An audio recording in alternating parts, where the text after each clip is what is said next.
Today's letter is the letter V. So in the ABCs of real estate, V is going to stand for voiding the contract or canceling the contract.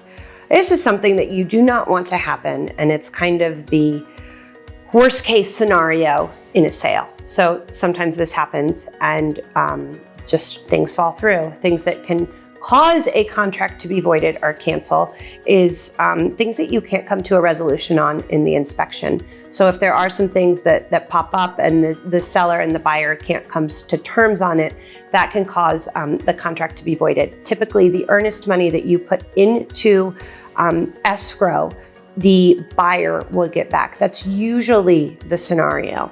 But there are certain things that can happen too. The loan cannot go through. Underwriting may not go through.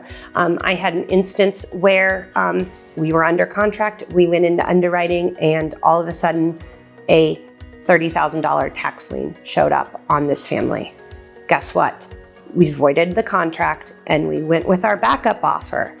But my seller actually got that earnest money back because it wasn't an unforeseen circumstance for the buyer. The buyer actually was aware that they hadn't paid taxes for a long time. I bet if you haven't paid taxes for a while, you probably know that you haven't paid your taxes and Uncle Sam is going to come after you. They just thought that they would be able to go through the whole sale. So I'm kind of getting off track here, but the voiding of the contract a lot of times will happen with financing, and if you don't come to any sort of agreement on your inspections. Again, it is not the ideal result. Both sides will always try and do all that they can to salvage the deal, but sometimes you just kind of have to cut your losses and move on. So V is for avoiding the contract.